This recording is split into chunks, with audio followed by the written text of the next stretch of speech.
स्वागत. आपण अनेकदा नाही का अगदी उत्साहाने ठरवतो नवीन वर्षाचे संकल्प, वाढदिवसाचे, की आता रोज व्यायाम करायचा किंवा निरोगी खायचं, एखादं नवीन कौशल्य शिकायचंय. हो, अगदी मोठी लिस्ट असते डोक्यात. बरोबर. पण मग होतं काय, काही दिवसातच तो सगळा जोश जातो कुठेतरी आणि आपण परत आपल्या जुन्या सवयींकडे. हे फक्त आपल्या बाबतीतच घडतं असं नाहीये. ही अगदी सामान्य गोष्ट आहे, नाही का? अगदी अगदी खूप लोकांचा हा अनुभव असतो.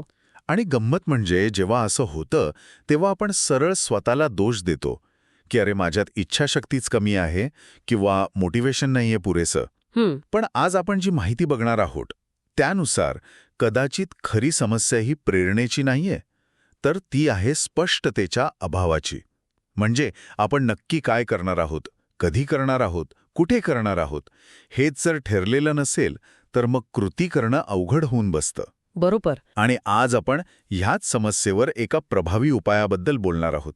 अंमलबजावणीचे इरादे, इम्प्लिमेंटेशन इंटेन्शन्स. हो, हे अगदी खरं आहे. आपण ध्येय ठरवतो पण ती खूप काय म्हणतात त्याला, मोघम असतात. म्हणजे मला फिट व्हायचंय किंवा मला लिहायचंय.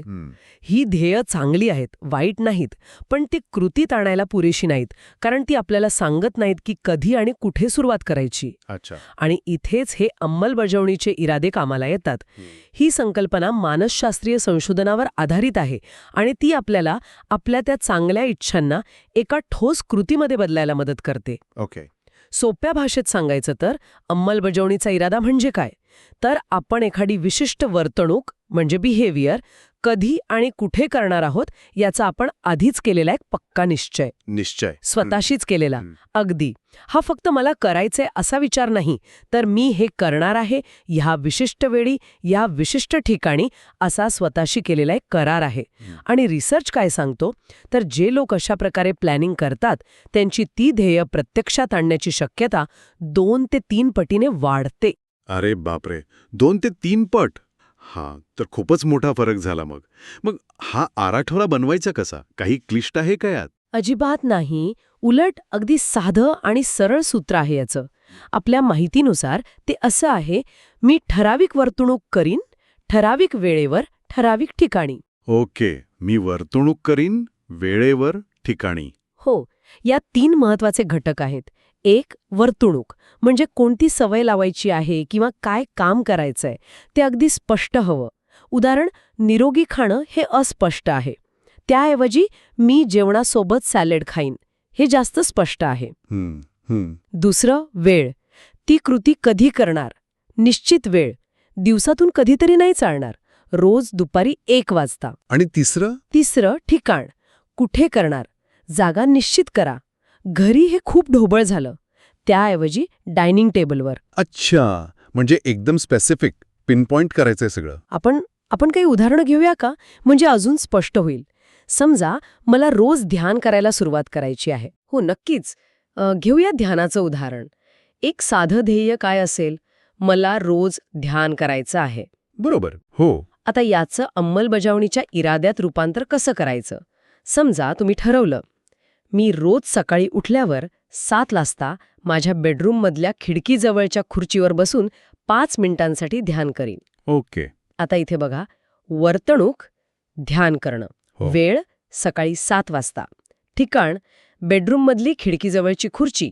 3ही गोष्टी एकदम स्पष्ट आहेत. बरोबर, हे पटलं. अजून एक उदाहरण घेऊया, व्यायामाचं. अनेकांना व्यायाम करायचा असतो पण सुरुवातच होत नाही बघ. व्यायामासाठी पण हेच सूत्र, मला रोज व्यायाम करायचा आहे. हे झालं ध्येय. इरादा कसा बनवायचा? तुम्ही ठरवू शकता, मी रोज संध्याकाळी ऑफिसमधनं घरी आल्यावर लगेच 6 वाजता माझ्या लिव्हिंग रूममध्ये योगा मॅटवर 30 मिनिटांसाठी योगा करेन. किंवा असंही होऊ शकतं, मी दर सोमवार, बुधवार आणि शुक्रवारी संध्याकाळी 5:30 वाजता जवळच्या जिममध्ये जाऊन 1 तासासाठी वेट ट्रेनिंग करेन. जितकं स्पष्ट तितकं चांगलं, म्हणजे विचारायला जागाच नाही ठेवायची. आणि समजा अभ्यासाचं असेल तर, किंवा एखादं नवीन काहीतरी शिकायचं असेल, जसं भाषा. अगदी. समजा स्पॅनिश शिकायचं आहे, तर इरादा असा असू शकतो, मी रोज रात्री जेवणानंतर 8 वाजता माझ्या स्टडी रूममधल्या टेबलवर बसून 20 मिनिटांसाठी स्पॅनिश भाषेचे धडे शिकेन. तुम्ही बघताय का, प्रत्येक उदाहरणात वेळ आणि ठिकाण हे त्या वर्तणुकीसाठी एका प्रकारचे ट्रिगर किंवा संकेत म्हणून काम करतात.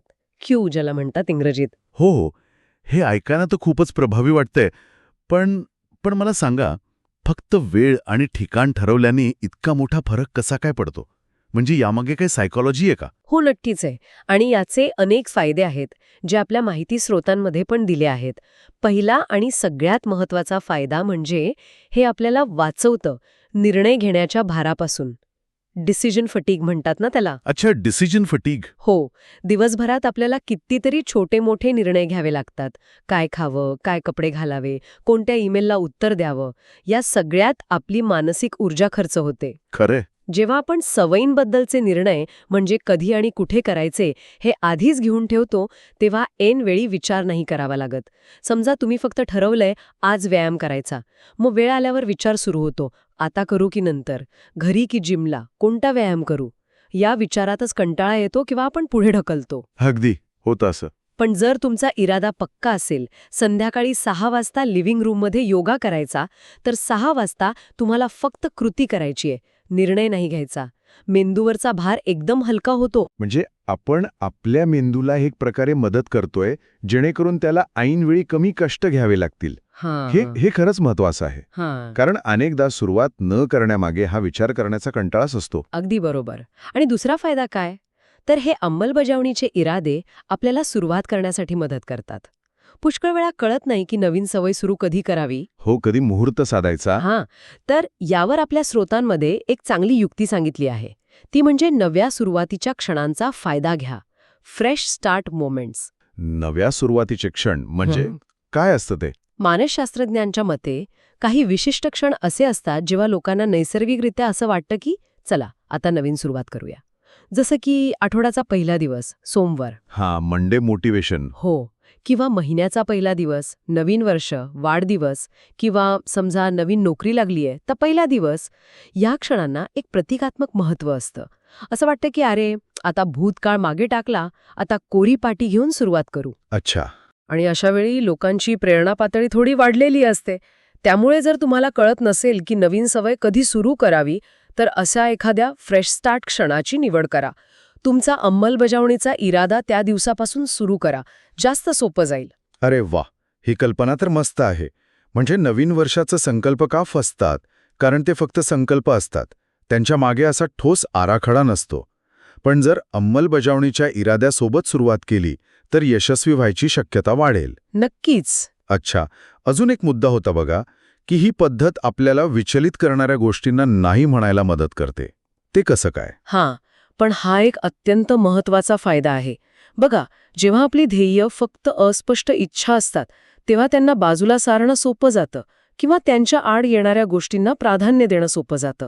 उदाहरणार्थ, समजा तुमचं ध्येय आहे जास्त पुस्तकं वाचायची, पण तुम्ही वेळ आणि ठिकाण ठरवलेलं नाही. मग जर मित्राचा फोन आला, चल बाहेर जाऊया, किंवा टीव्हीवर आवडता कार्यक्रम सुरू झाला, तर तुम्ही वाचन सहज बाजूला ठेवू शकता, कारण तुमच्या मनात तुमच्या त्या वाचनाच्या वेळेबद्दल कोणतीही स्पष्ट बांधिलकी नाहीये, कमिटमेंट नाहीये. बरोबर.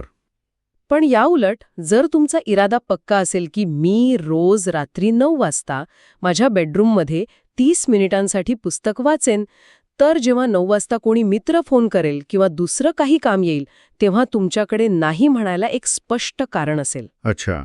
तुम्ही तुमच्या वेळेला आणि जागेला त्या कामासाठी आधीच वचनबद्ध केलेलं आहे. तुमची प्राथमिकता स्पष्ट होते. त्यामुळे छोट्या छोट्या मोहांना किंवा अडथळ्यांना बळी पडण्याची शक्यता कमी होते. जणू काही तुम्ही तुमच्या कॅलेंडरमध्ये त्या वेळेसाठी अपॉइंटमेंटच बुक केली आहे. हे अगदी पटण्यासारखं आहे.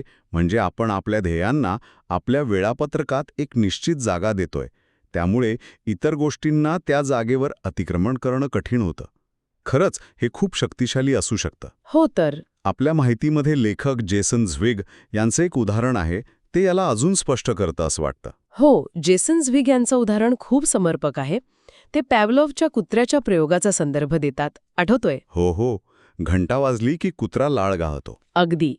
कारण त्याने घंटेचा आवाज आणि जेवण यांची सांगड घातलेली असते. तसंच झ्विग म्हणतात की पुरेशा सरावानंतर म्हणजे रेपिटेशन नंतर अंमलबजावणीच्या इराद्यामुळे काय होतं, आपणही आपल्या सवयीला एका विशिष्ट वेळेची आणि जागेची इतकी पक्की सवय लावू शकतो की ती वेळ आली आणि आपण त्या जागी असलो की ती कृती करण्याची एक तीव्र इच्छा, क्रेविंग किंवा गरज आपोआप निर्माण होऊ शकते. नकळतपणे सुद्धा. हो, अगदी नकळतपणे सुद्धा. सुरुवातीला आपल्याला जाणीवपूर्वक प्रयत्न करावे लागतील. सकाळी 7 वाजता उठून ध्यानाला बसावं लागेल किंवा संध्याकाळी 5 वाजता जिमला जाण्यासाठी स्वतःला ढकलावं लागेल. पण काही काळ सातत्याने हे केल्यावर ती वेळ आणि ती जागाच आपल्याला त्या कृतीची आठवण करून देऊ लागते. ते ठिकाण आणि ती वेळ हेच त्या वर्तणुकीसाठी एक शक्तिशाली संकेत म्हणजे क्यू बनतात. म्हणजे असं होऊ शकतं की जी वेळ व्यायामाची ठरलेली आहे त्यावेळी जर आपण काही कारणाने व्यायाम करत नसू तर आपल्याला अस्वस्थ किंवा बेचैन वाटू शकतं. अँडसी ज्याला म्हणतात, जणू काही आपलं शरीर आणि मन वाट बघतंय त्या कृतीची. अगदी तसंच. हीच तर सवय लागण्याची प्रक्रिया आहे. याला मानसशास्त्रात स्वयंचालितता म्हणतात, ऑटोमॅटिसिटी.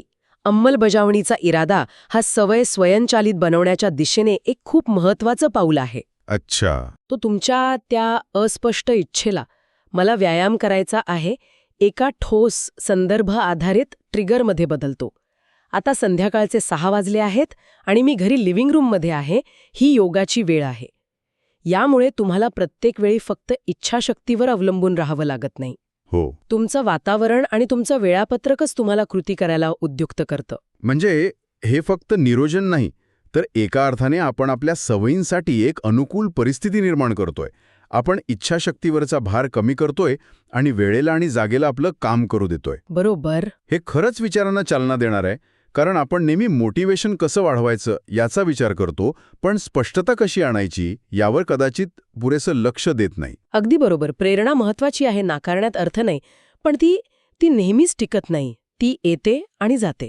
बरोबर. पण एकदा का तुम्ही अंमलबजावणीचा इलागा पक्का केला की प्रेरणेची पातळी कमी असली तरी तुम्ही ठरवलेल्या योजनेनुसार कृती करण्याची शक्यता जास्त असते. कारण निर्णय आधी झालेला आहे आणि वेळ ठिकाणाचे संकेत तुम्हाला मदत करतात. ही पद्धत आपल्याला सातत्य म्हणजे कन्सिस्टन्सी राखायला मदत करते आणि सवयींसाठी सातत्य हेच सगळ्यात महत्त्वाचं असतं. तर आजच्या या चर्चेतून आपण काय शिकलो? सगळ्यात महत्त्वाचं म्हणजे जर कोणतीही नवीन सवय लावायची असेल किंवा ध्येय गाठायचं असेल तर फक्त इच्छा असून चालत नाही. नाही. त्यासाठी एक स्पष्ट आराखडा हवा. आणि तो आराखडा म्हणजे मी ठराविक वर्तणूक करीन, ठराविक वेळेवर, ठराविक ठिकाणी. परफेक्ट. ही सोपी युक्ती आपल्याला सुरुवात करायला, निर्णय घेण्याचा भार कमी करायला, विचलित होण्यापासून वाचायला आणि हळूहळू सवय स्वयंचलित करायला मदत करते. अगदी अचूक सारांश सांगितलात. अंमलबजावणीचे इरादे हे आपल्या ध्येयांना प्रत्यक्षात आणण्यासाठी एक अत्यंत प्रभावी आणि विज्ञानाने सिद्ध केलेलं तंत्र आहे. ते आपल्या व्यस्त जीवनात चांगल्या सवयींना एक निश्चित जागा आणि वेळ मिळवून देण्यासाठी मदत करते. खरंच हे ऐकल्यावर असं वाटतंय की अनेक अपूर्ण राहिलेले संकल्प किंवा अर्धवट सुटलेल्या सवयी त्यांना आता एक नवी दिशा मिळू शकेल.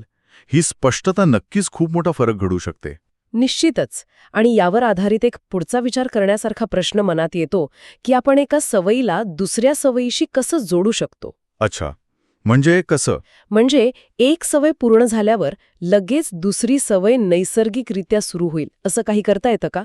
उदाहरणार्थ, मी रोज सकाळी दात घासल्यानंतर जी एक जुनी सवय आहे, लगेच 1 मिनिटासाठी ध्यान करेन, ही नवीन सवय. अरे वा. याला सवयींची साखळी किंवा हॅबिट स्टॅकिंग म्हणतात. हे अंमलबजावणीच्या इराद्याला पूरक असं तंत्र आहे आणि सवयी अजून पक्क्या करायला खूप मदत करतं. कदाचित यावर आपण भविष्यात कधीतरी अजून बोलू शकतो. हो, नक्की मोरड्या. पण सध्यासाठी फक्त वेळ आणि ठिकाण निश्चित करून सुरुवात करणं हाच एक मोठा आणि महत्त्वाचा बदल ठरू शकतो.